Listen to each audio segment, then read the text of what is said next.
Hello and welcome to Geeks Assembled. Today we are talking about a 1947 movie which is now classed a Christmas classic, shall we say. We are talking Miracle on 34th Street. Yes, the original.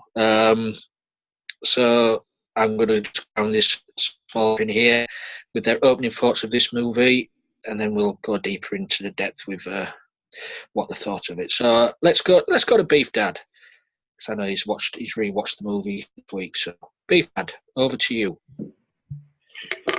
Yes, it's probably I've had this for years. It's probably one of my favourite movies of all time. It was released the year before I was born. I remember seeing it as a child several times, and it never failed to tug at my heartstrings. And I always find myself with tears in my eyes at the end. It's a piece of Christmas magic.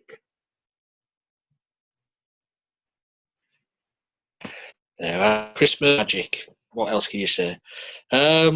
Susan and Alex, over to you. What's your opening thoughts on this movie? I was delighted to see it again.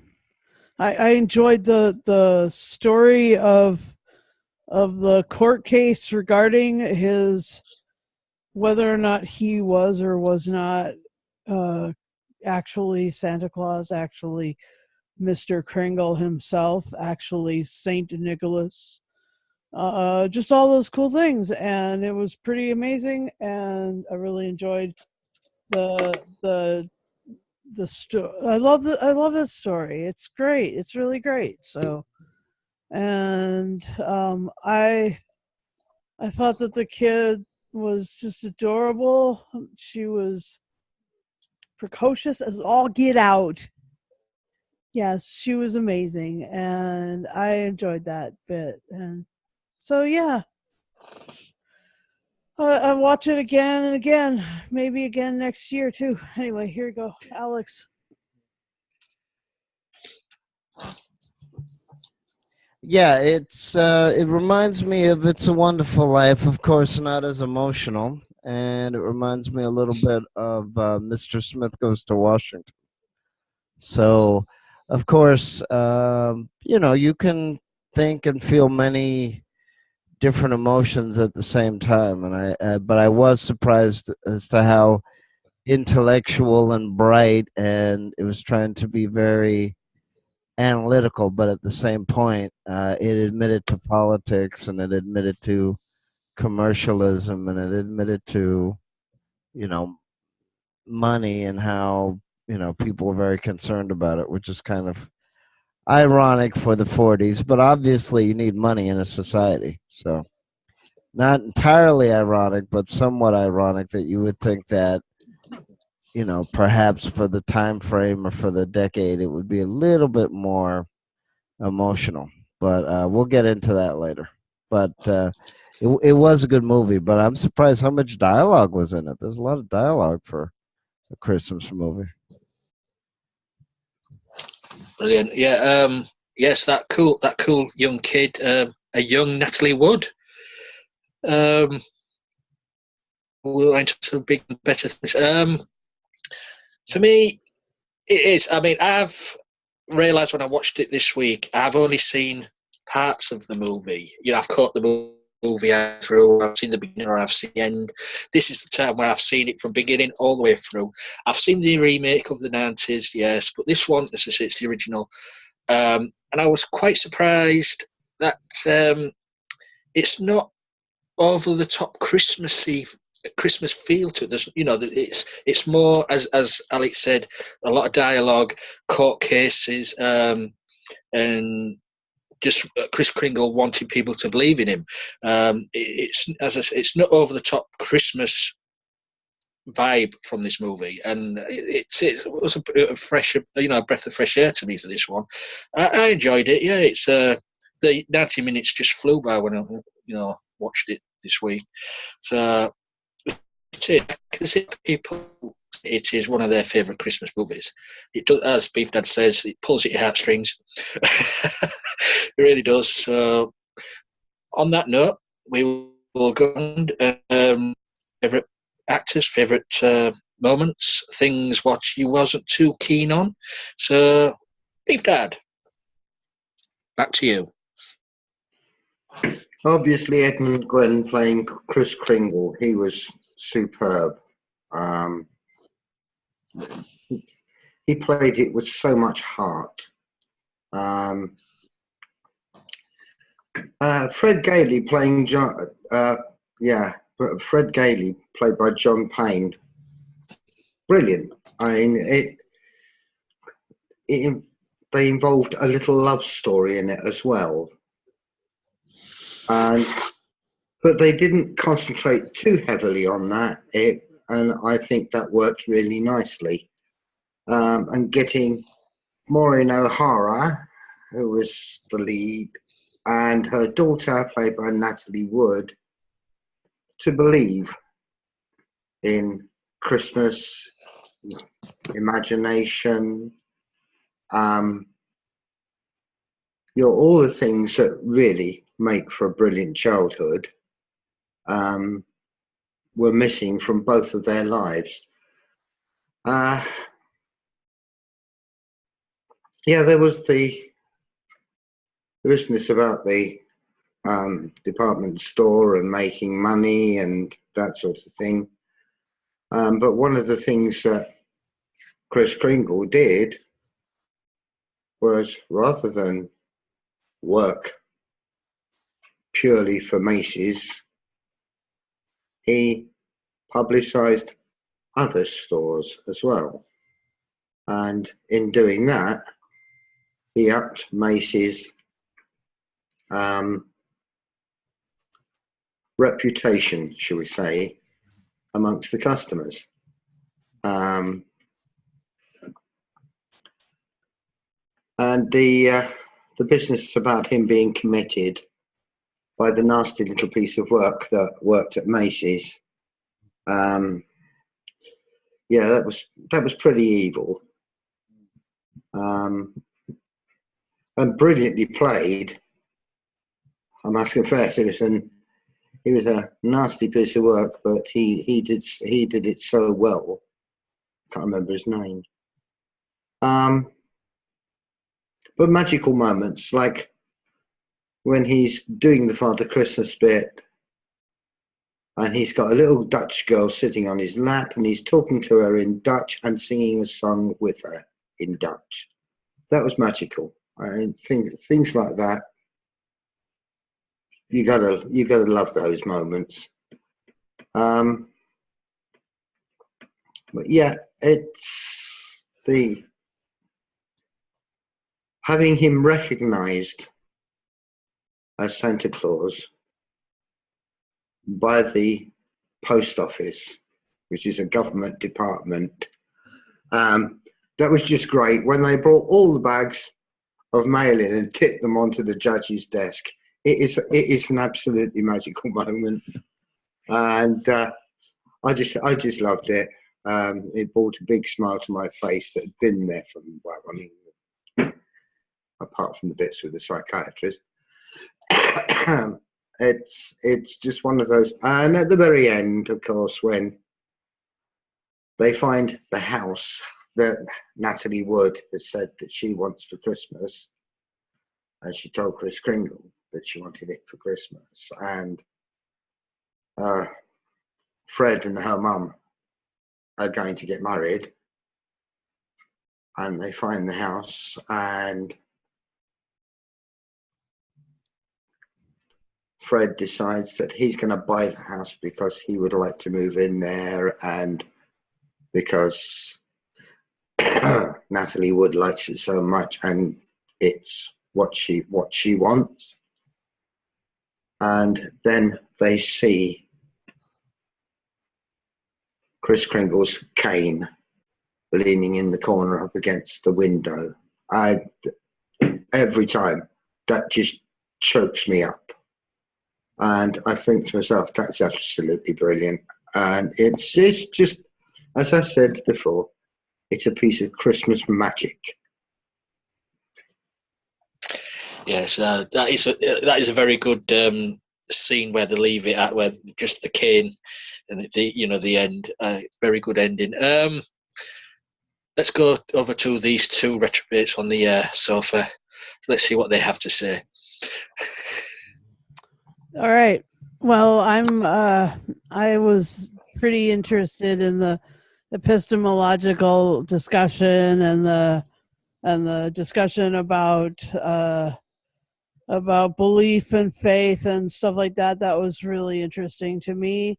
And I was also really excited when the post office people were like, well, we have all those bags and bags and bags and bags and bags of mail. Let's take them to him. And I thought that was a really cute, brilliant moment. And I loved the psychology and the psychiatry. There were so many different sciences brought to bear in the story of this department store Santa who becomes either becomes the real Santa or is the real Santa in New York. I mean, what the heck would Santa be doing in New York City? I mean, I don't really know, but if he wants to pay too much and live an expensive life, that's his deal. That's not. I mean, if you wanted to live a more modest existence, come to Boston. I'm serious. Oh boy. Anyway, so anyway, here's my other, Bostonian. Okay, well, I'm more of a Bostonian than you are, but in any case, I mean, again, I'm not sure if I'd say sciences as much as philosophy, psychology, and religion. Now, of course, yeah, they are, but they're not hard sciences per se. But here's the thing. Okay, but you're jumping ahead here. Here's the thing. There's nothing wrong with being kind to people. There's nothing wrong with helping people. There's nothing wrong with being nice to children. Now, actually, the Santa Claus was right. If the child wants a present and Macy's doesn't have it, they should actually use other stores to get it. However, there is a other debate, which I'm not going to get into here, which is, life can't be nothing but Santa Claus, but at the same point, you don't want to be so intellectual and cruel and realistic, which is what I think the mother sort of was going toward that. Obviously, you want the child to be bright, but children can be, just like a human being, can be very good and can be very bad. Now, children usually are very resilient. They don't really have a bad memory, which is another thing that they brought up in the movie, that, unfortunately, as adults, we have so many bad experiences that sort of makes us more cynical and more nasty and not as trusting and not as open to actually say hello to someone.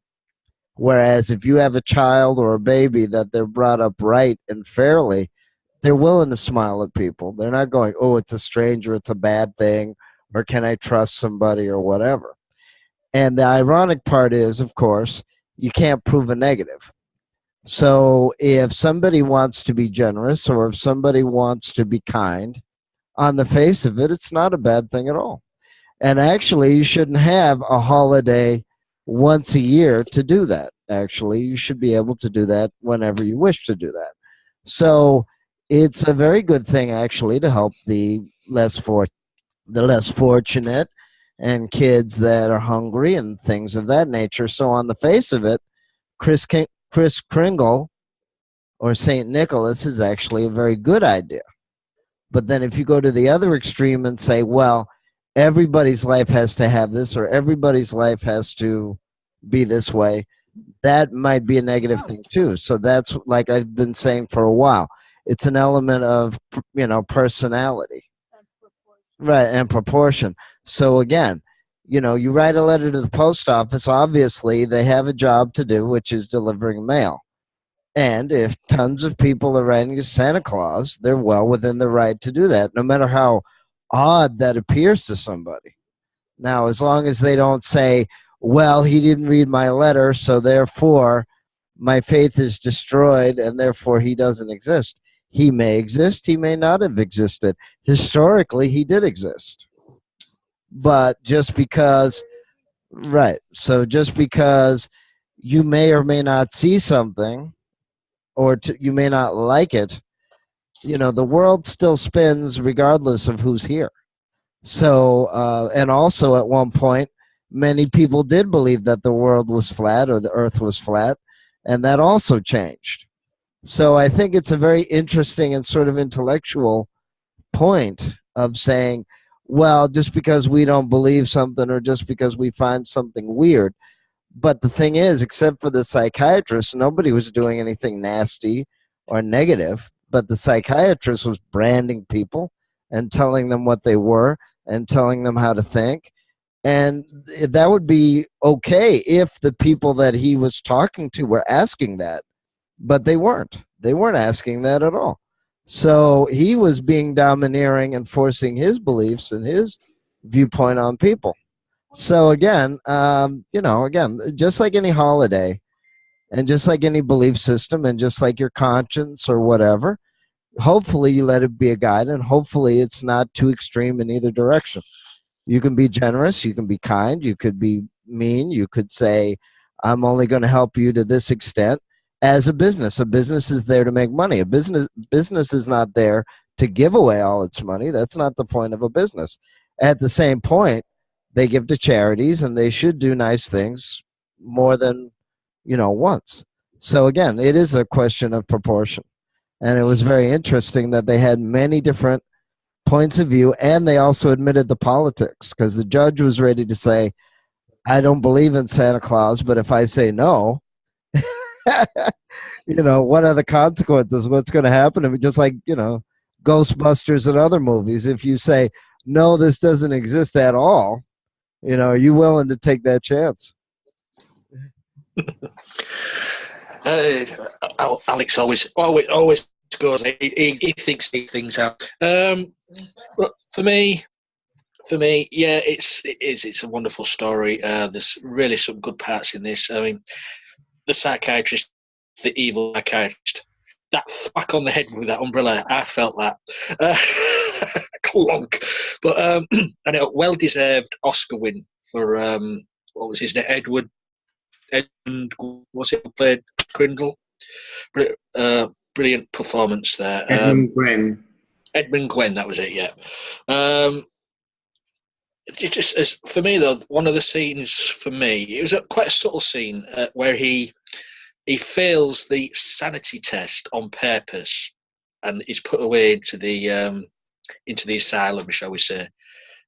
And his friend came with his belongings, and he knew he'd failed it on purpose, just because Maureen O'Hara's character was not believing in him. She just believed that he was a nice old man. She didn't believe his stories about being Santa Claus. That for me was a brilliant little scene. That it was, and as I said, there's the other scenes with the post office in the court. As you said, the judge's face, wonderfully all done. And even all the actors in this film shone for me, really did. As I said, beginning with Maureen O'Hara, who didn't believe in anything, Natalie Wood, who was just like her mother. She warmed to Kris Kringle, and it was, in the end, it was down to Maureen O'Hara's character that Kris Kringle was staying about for. Yeah, it's just a lovely little movie. I'm glad I sat from beginning to end this week and watched this, because it got me in the mood, shall we say, for Christmas. So, Susan, do you want to say something there? No, it's just I agree. It is a really cool miracle. It's a little gem, isn't it? This one. Yeah, it's got the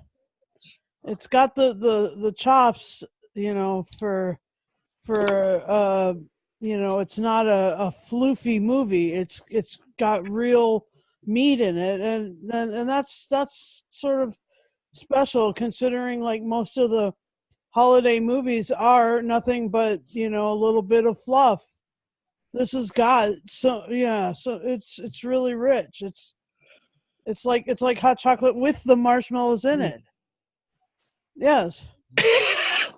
I liked William Frawley playing the friend of the judge, the judge's advisor, basically. And he was absolutely brilliant, and I'll always remember him, William Frawley, and Vivian Vance, and they played Lucille Ball's friends in I Love Lucy. Oh yes. Yeah. But it was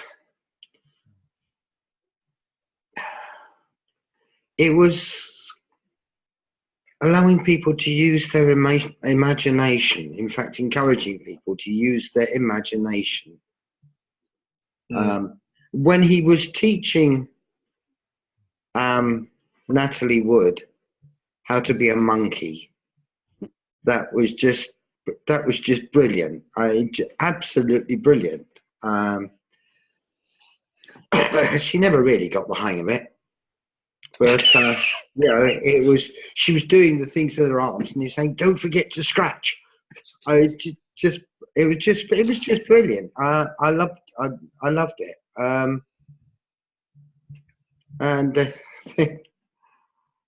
the district attorney, and then they call his son to the stand. His son is subpoenaed. The child is subpoenaed. And that is a very good scene. That is a very good scene. Okay. Well, sorry to jump in, guys. What about the? This is the other flip side, as well as Rudolph the Red-Nosed Reindeer and Frosty the Snowman. The story about Virginia, there is a Santa Claus, where theoretically it is based on a letter or an answer to a letter that a young child wrote about saying, whether Santa Claus really exists, whether he exists in the practical, sense. I mean, again, there's nothing wrong with being generous. There's nothing wrong with being kind, So, I mean, it's not, he was sort of explaining it, half based in faith and philosophy and half based in, the cold, practical side of life. But I mean, you can do both. It's not, it's not one extreme or the other, which it seems to be in a lot of, in a lot of ways. Or if you watch television now, they sort of say, well, you buy this person that. You can buy somebody something, but that doesn't make it true Christmas. You can be generous without having to buy someone a lot of physical, material things. Yes. Well, one of the problems is, of course, Santa Claus doesn't exist. Santa Claus is an invention. No, he doesn't. Santa Claus is an invention of the Coca-Cola company. Well, now perhaps, but it was based on Kris Kringle, who was an actual person. No, not Kris Kringle. It wasn't based on Kris Kringle. It was based on Saint Nicholas, right, who was actually an Asian saint. He was born in Turkey. Right. And because of his generosity to children. And a few miracles along the way. I mean, he did raise the dead a couple times. Yeah, well, everybody's got to have a hobby. Well, you've got to remember, you've got to be dead to be a saint. Right. The actual Santa Claus that you see on street corners and all that sort of thing is an invention of the Coca-Cola company. Well, the commercial side. Perhaps. Yeah, and as Lee just said, it was a commercial exercise. Well, no, but I mean, again, just like anything else. I mean, you read stories of mythology, it may or may not be true. It probably isn't true. But what it symbolizes and what it it has to be somewhat relatable in a sense of the idea. I mean, music is intangible. You can't really say that, it adds money or anything to your life. It can add enjoyment. And as long as if you're not a musician and you have to learn the rules and you have to learn how to break them and all that. I mean, again, just like anything in this world, there can be the cold, hard, practical, or the invention, as they say, but you can have fun in life with it. Reading, music, art. There's parts of it that are intangible, and there's parts of it that are realistic, and usually, it adds enjoyment to a person's life.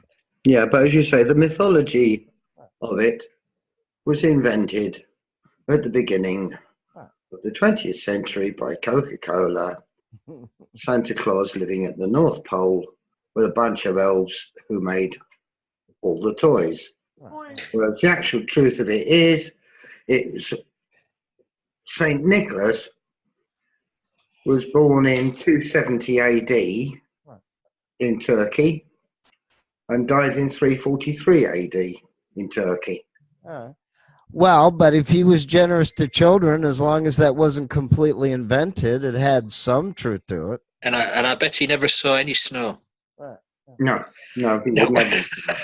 Well, I mean, again, though, we're an intellectual bunch here, and we read. We know very well that there's Greek myths and myths from Spain. There's other things, Yeah, but as long as this myth sort of keeps Christmas alive for the young kids, their enjoyment of Christmas, I've got no complaints whatsoever about the legend of Santa Claus or Father Christmas or Saint Nicholas or whatever you want to call him. Right. I mean, there's other holidays that are celebrated by other countries. The Three Wise Men. Yeah.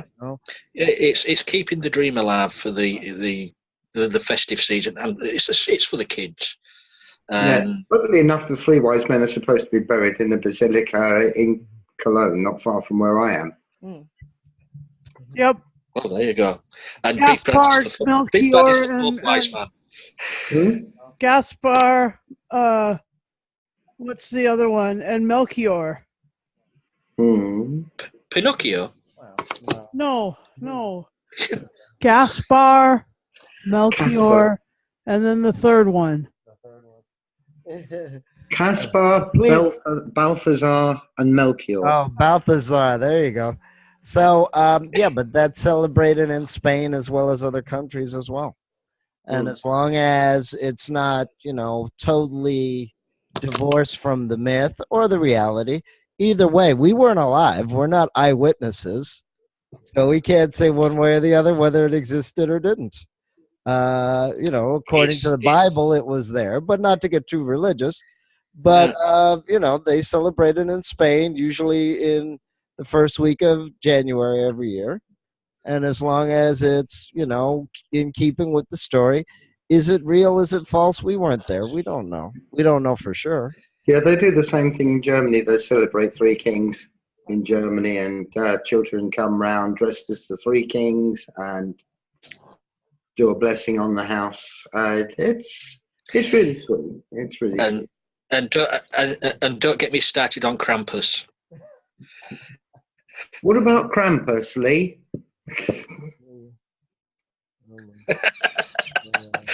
Yes, or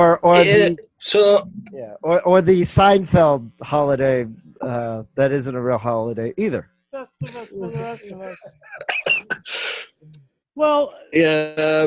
I'm assuming that nobody really has any bad points of the movie. No. Well, there you go. We just everything we watch. Well, sometimes we do.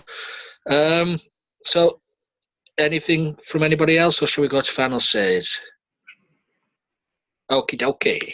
So it'll be final say, then you go. Let's go to those two on the sofa again. Over to you two. Well, like I said, I was surprised too. The philosophy. I mean, there's a lot of philosophy and a lot of supposed practicality. But again, I mean,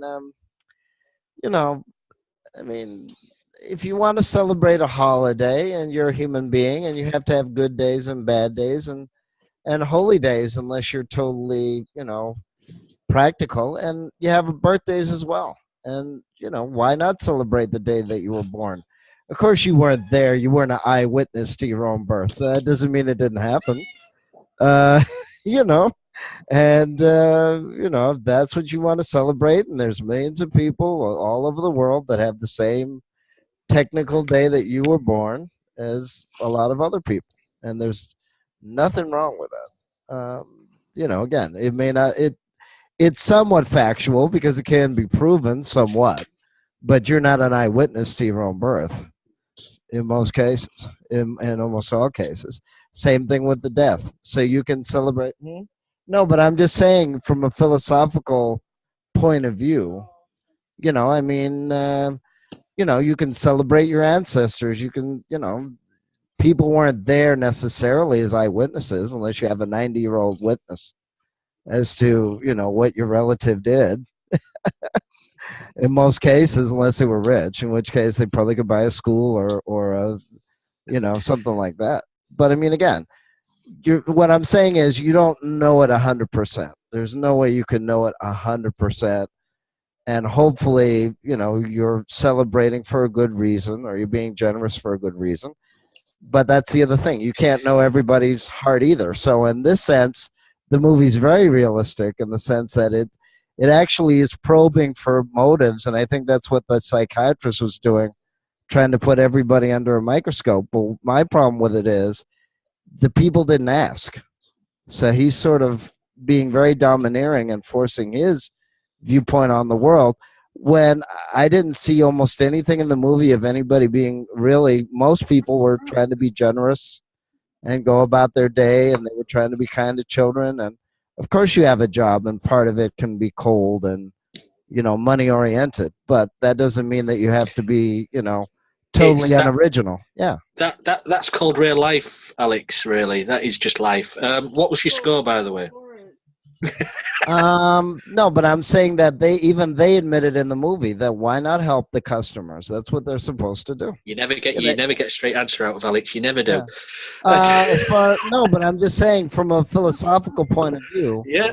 Just like It's a Wonderful Life, it's very interesting, situations that they set up. So as far as the movie, I'd actually give it a 9. I mean, I don't like being this supportive of Christmas and holiday movies per se, but I like the fact that it sort of approached everything from a lot of different viewpoints. So it wasn't just presenting one view and one opinion and one. So for that, in a way, I give it a 9. And I'll give it a 10 because it's just so happy and it's such a rich movie. Anyway, I love it. It's great. So yeah. Oh, brilliant. Beef Dad, let's move over to you. Wonder where this is going to go. Well, it's over 60 years since I first saw it. I think I was about 6 when I first saw it. And I loved it then. I found it magical then. I got involved then. And it hasn't changed in all those 60 odd years. I still love it. I still get involved. I still think it's magical. And I just wish I could give it more than 10. So I'm going to give it 365 million. And is there any specific reason why you've gone for that amount? Yes. $1 million a day. I knew he had an answer for it. For me, it's, shall we say, it's one of Hollywood's brilliant, greatest Christmas gifts to the movie land, I would say. Compared to the remake of the 90s, the remake can't touch this one, to be honest. Okay, it's a colourful movie, but this one, it does it. It does it. It does everything it says on the tin. Um, I don't know how to score this though. There was certain things, as you say, there was a lot of dialogue. This wasn't brought up earlier. There was a lot of dialogue in this, but some of it was really well done, witty dialogue, serious dialogue. About mentally ill people and stuff like that. And we never really found out if he was or he wasn't Santa Claus. That was just left there hanging at the end. Like the cane. And he didn't. Like the cane, yes, yeah, like the cane. I think I'm going to go with Alex here on this. I'm going to give it a 9. I enjoyed it. I really did. Yeah, it's a wonderful movie. Yeah. I mean, and also he didn't take his mail. You did notice when they brought all the mail, unless of course he already knew what was in the letters anyway, and he didn't need to take them. Well, Santa knows. He's watching. He's checking his list. He's checking it twice. So yeah, I'll give it a 9. Yeah, it's an enjoyable movie, and I would recommend it. This time of year to sit down. If you've got it on DVD, bang it in the player and watch it. Have the family around and watch it together. That's what I would say. So, and on that note, I would like to thank this little group here. I'd like to thank Alex. I'd like to thank Susan. And I'd like to thank the old wise one of the group, Beef Dad, for talking about this movie. Because I like this group because we get chances to go through back catalogues of movies from way back when, to dust them down and sit there and enjoy them. And this was one of them. Please, if you liked this little cast, please leave a comment below. Give us a like, give us a dislike if you want to. We're easy. We're an easygoing group. We won't get upset if you dislike our videos. We're on Twitter @Geeks Assembled. We've got a Tumblr as well, and we have got a public Facebook group. You can join that.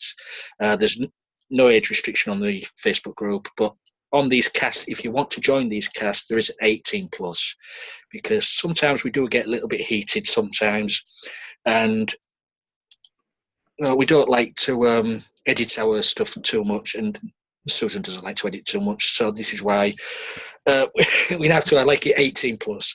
So I'm croaking up now. Hold on a minute. It's water. So again, thanks for watching, and until next time, we'll be seeing you. Bye bye. Bye bye.